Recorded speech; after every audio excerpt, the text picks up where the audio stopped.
ये आकाशवाणी रायपुर है। प्रादेशिक समाचार बुलेटिन के साथ मैं विभाष कुमार झा।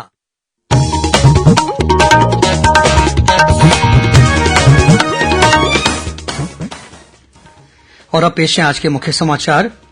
विश्वभूषण हरिचंदन ने आज छत्तीसगढ़ के 9वें राज्यपाल के रूप में शपथ ली। राजभवन में छत्तीसगढ़ उच्च न्यायालय के मुख्य न्यायाधीश अरूप कुमार गोस्वामी ने उन्हें शपथ दिलाई। रायपुर में कल से शुरू हो रहा है कांग्रेस का 85वां राष्ट्रीय अधिवेशन। इसमें देशभर के कांग्रेसी नेता और पदाधिकारी शामिल होंगे। भाजपा द्वारा चलाए जा रहे मोर आवास मोर अधिकार कार्यक्रम के तहत 24 और 25 फरवरी को आरंग में आवासहीन अधिवेशन का आयोजन किया जाएगा और भारतीय सेना में अग्निवीरों की भर्ती प्रक्रिया में शामिल होने के लिए 15 मार्च तक आवेदन लिए जा रहे हैं।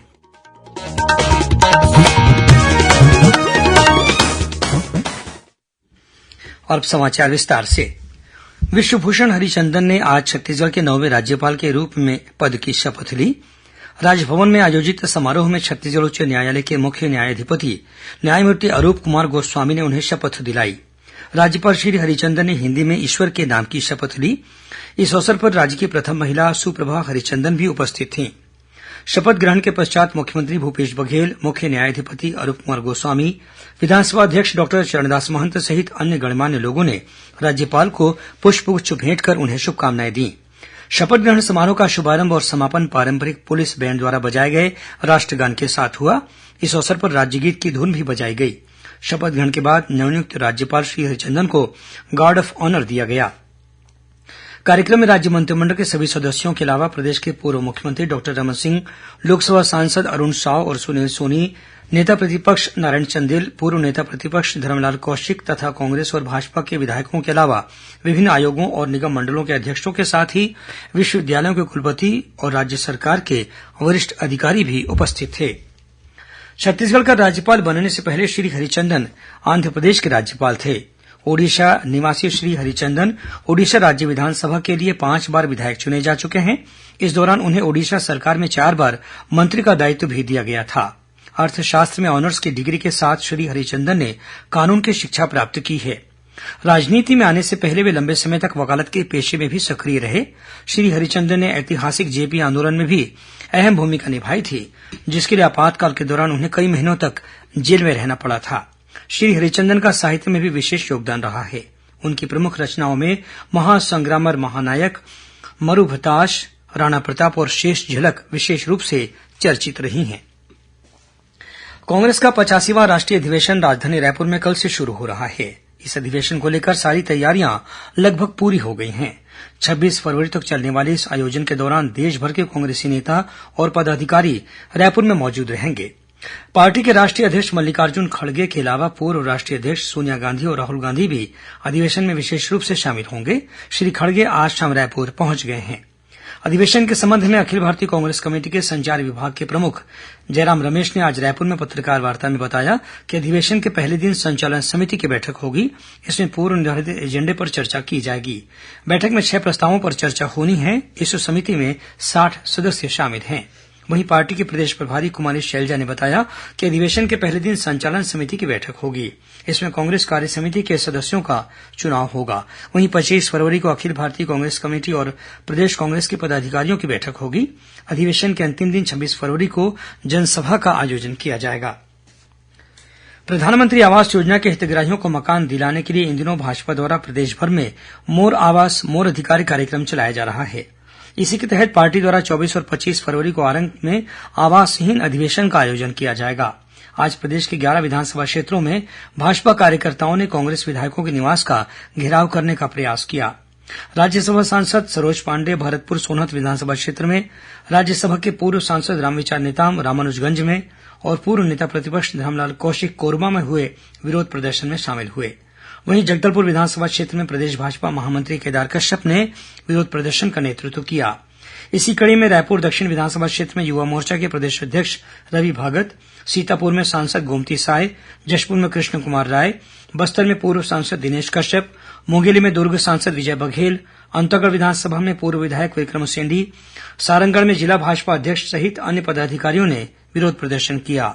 इन स्थानों पर कांग्रेस विधायकों के निवास का घेराव करते हुए भाजपा कार्यकर्ताओं ने प्रधानमंत्री आवास योजना के हितग्राहियों को उनका आवास दिलाने की मांग की।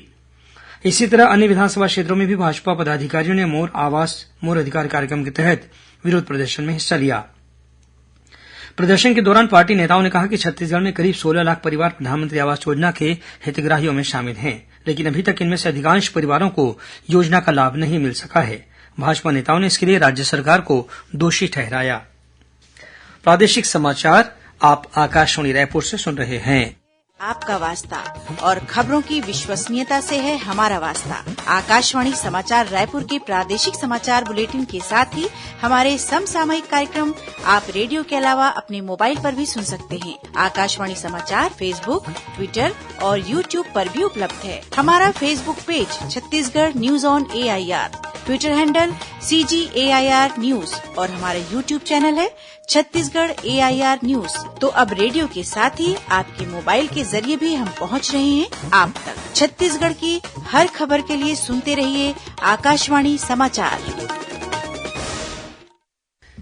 और अब समाचार में आगे बढ़ते हैं। प्रधानमंत्री किसान सम्मान निधि योजना के अंतर्गत हितग्राहियों को अपने बैंक खाते में आधार संख्या जुड़वाने के लिए कल रायपुर जिले की सभी सहकारी समितियों में शिविर लगाए जाएंगे। कलेक्टर डॉक्टर सर्वेश्वर भूरे ने बताया कि शिविर में हितग्राही किसानों के बैंक खाते में आधार संख्या जोड़ने के साथ ही नए किसानों के लिए क्रेडिट कार्ड भी बनाए जाएंगे। रायपुर में सत्यशोधन ट्रस्ट द्वारा आज पत्रकार वार्ता में कहा गया कि बलरामपुर में आदिवासियों की स्थिति चिंताजनक है और उन्हें ईसाई धर्म अपनाने को कहा जा रहा है। इस पत्रकार वार्ता में झारखंड के पूर्व पुलिस महानिदेशक निर्मल कौर, एम्स के पूर्व निदेशक doctor TD Dhongra, B Gopa Kumar, Sushma Khoya और पूर्व न्यायाधीश राकेश सक्सेना शामिल थे। इन सभी ने कहा कि बलरामपुर में आदिवासियों को उनके रीति रिवाजों को मानने से मना किया जा रहा है। इन वक्ताओं ने कहा कि उन्होंने आज स्थानीय आदिवासियों से मुलाकात कर एक रिपोर्ट तैयार की है, जिसे केंद्र सरकार को सौंपा जाएगा। इन वक्ताओं ने राज्य सरकार से मांग की कि आदिवासियों की स्थिति बहाल करने के साथ ही उन्हें सुरक्षा प्रदान की जाए। प्रदेश भर के आंगनबाड़ी कार्यकर्ता और सहायिका अपनी 6 सूत्रीय मांगों को लेकर आंदोलन कर रही हैं। इसके तहत राजधानी रायपुर सहित विभिन्न जिलों में आंगनबाड़ी कार्यकर्ता धरना प्रदर्शन कर रहे हैं। उनके इस आंदोलन को विभिन्न संगठनों ने भी अपना समर्थन दिया है। इसी कड़ी में प्रदेश के पूर्व मुख्यमंत्री डॉक्टर रमन सिंह ने अपने बालोद प्रवास के दौरान जिले के गुरूर गांव में आंगनबाड़ी कार्यकर्ताओं के धरना स्थल पर पहुंचकर उन्हें अपना समर्थन देने की घोषणा की। भारतीय सेना में अग्निवीरों की भर्ती के लिए इन दिनों प्रदेश के विभिन्न जिलों में युवाओं से आवेदन लिए जा रहे हैं। इसमें शामिल होने के लिए आवेदन की अंतिम तिथि 15 मार्च है। सेना में भर्ती के इच्छुक उम्मीदवार भारतीय सेना की वेबसाइट ज्वाइन इंडियन आर्मी के माध्यम से अपना ऑनलाइन पंजीयन करा सकते हैं। अभ्यर्थियों को आवश्यक जानकारी देने के लिए विभिन्न जिलों में हेल्प डेस्क भी स्थापित किया गया है। इस भर्ती रैली से संबंधित ऑनलाइन परीक्षा के प्रश्नों का नमूना प्राप्त करने के लिए अभ्यर्थी हेल्प डेस्क के ईमेल पर संपर्क कर सकते हैं। इस संबंध में और अधिक जानकारी के लिए रायपुर के सेना भर्ती कार्यालय से टेलीफोन नंबर 0771-296-5213 पर संपर्क किया जा सकता है। राष्ट्रपति द्रौपदी मुर्मू ने आज नई दिल्ली में आयोजित समारोह में वर्ष 2019, 20 और 2021 के लिए संगीत नाटक अकादमी फेलोशिप और पुरस्कार प्रदान किए। संगीत और नाटक से जुड़ी देश की 8 प्रतिष्ठित हस्तियों को प्रदर्शन कलाओं के क्षेत्र में संगीत नाटक अकादमी फेलोशिप प्रदान की गई। इनमें छत्तीसगढ़ की जानी मानी लोक गायिका और खैरागढ़ स्थित इंदिरा कला संगीत विश्वविद्यालय की कुलपति डॉक्टर ममता चंद्राकर भी शामिल हैं। वहीं संगीत, नृत्य, रंगमंच, लोक कला और कठपुतली जैसी कलाओं से जुड़े 128 कलाकारों को संगीत नाटक अकादमी सम्मान प्रदान किए गए। इनमें खैरागढ़ स्थित विश्वविद्यालय के सहायक प्राध्यापक डॉक्टर दिवाकर कश्यप और डॉक्टर प्रभाकर कश्यप को भी चुना गया है। इन्हें उस्ताद बिस्मिल्ला खां युवा श्रेणी का पुरस्कार दिया गया है। इस अवसर पर राष्ट्रपति ने कहा कि संगीत और कला का प्रभाव क्षेत्र किसी भी तरह की भौगोलिक सीमाओं से परे है। उन्होंने कहा कि कलाओं ने ही सदियों से हमारी अतुल्य संस्कृति को जीवंत बनाए रखा है। राज्यपाल विश्वभूषण हरिचंदन ने डॉक्टर ममता चंद्राकर को इस पुरस्कार से सम्मानित किए जाने पर बधाई और शुभकामनाएं दी हैं। छत्तीसगढ़ राज्य हज कमेटी के चेयरमैन मोहम्मद असलम खान ने बताया है कि भारतीय हज कमेटी के निर्देश के अनुसार सऊदी अरब सरकार द्वारा 12 वर्ष से कम उम्र के बच्चों को इस वर्ष हज यात्रा की अनुमति नहीं दी जाएगी।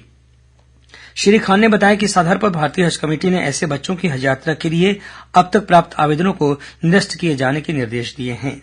इस संबंध में अधिक जानकारी के लिए छत्तीसगढ़ राज्य हज कमेटी के रायपुर स्थित कार्यालय से संपर्क किया जा सकता है। कुछ खबरें संक्षेप में सुन लीजिए। छत्तीसगढ़ के राज्यपाल विश्वभूषण हरिचंदन से आज राजभवन में महाराष्ट्र के राज्यपाल रमेश बैस ने सौजन्य भेंट की। दोनों ही राज्यपालों ने परस्पर एक दूसरे को राज्यपाल के रूप में नए प्रदेश का दायित्व मिलने पर बधाई और शुभकामनाएं दी। जलग्रहण मिशन योजना के अंतर्गत तकनीकी विशेषज्ञ, लेखापाल सहित विभिन्न संविदा पदों पर भर्ती के लिए 14 मार्च तक आवेदन आमंत्रित किए गए हैं। कल दुर्ग में वरिष्ठ नागरिकों की शारीरिक समस्याओं के निराकरण के लिए संभाग स्तरीय चिकित्सा परीक्षण शिविर का आयोजन किया गया। इसमें जिले के 10,000 से अधिक बुजुर्ग शामिल हुए। शिविर में आवश्यकता के अनुसार मरीजों को सहायक उपकरण भी वितरित किए गए। सूरजपुर जिले के बसदेई चौकी क्षेत्र में आज बारातियों को लेकर जा रही गाड़ी के पलट जाने से इसमें सवार 2 लोगों की मौके पर ही मौत हो गई। वहीं 6 अन्य लोग घायल हो गए। घायलों को जिला अस्पताल में भर्ती कराया गया है। कोरबा जिले में बरबसपुर मार्ग पर एक पिकअप वाहन और मोटरसाइकिल की टक्कर में दोपहिया सवार युवक की मौके पर ही मौत हो गई। राजधानी रायपुर के बृजनगर में हुए दोहरे हत्याकांड की पोस्टमार्टम रिपोर्ट में यह खुलासा हुआ है कि नवविवाहित जोड़े ने एक दूसरे पर चाकू से वार किया था। टिकरापाला पुलिस द्वारा घटना के अन्य पहलुओं की जांच की जा रही है। और मुंगेली पुलिस ने एक चिटफंड कंपनी के संचालक को गिरफ्तार कर लिया है। जिला पुलिस द्वारा चिटफंड से संबंधित विभिन्न मामलों में अब तक 7 संचालकों की गिरफ्तारी की जा चुकी है। अंत में मुख्य समाचार एक बार फिर। विश्वभूषण हरिचंदन ने आज छत्तीसगढ़ के 9वें राज्यपाल के रूप में शपथ ली। राजभवन में छत्तीसगढ़ उच्च न्यायालय के मुख्य न्यायाधीश अरूप कुमार गोस्वामी ने उन्हें शपथ दिलाई। रायपुर में कल से शुरू हो रहा है कांग्रेस का 85वां राष्ट्रीय अधिवेशन। इसमें देश भर के कांग्रेसी नेता और पदाधिकारी शामिल होंगे। भाजपा द्वारा चलाए जा रहे मोर आवास मोर अधिकार कार्यक्रम के तहत 24 और 25 फरवरी को आरंग में आवासीन अधिवेशन का आयोजन किया जाएगा। और भारतीय सेना में अग्निवीरों की भर्ती प्रक्रिया में शामिल होने के लिए 15 मार्च तक आवेदन लिए जा रहे हैं। इसी के साथ प्रादेशिक समाचार बुलेटिन समाप्त हुआ। नमस्कार।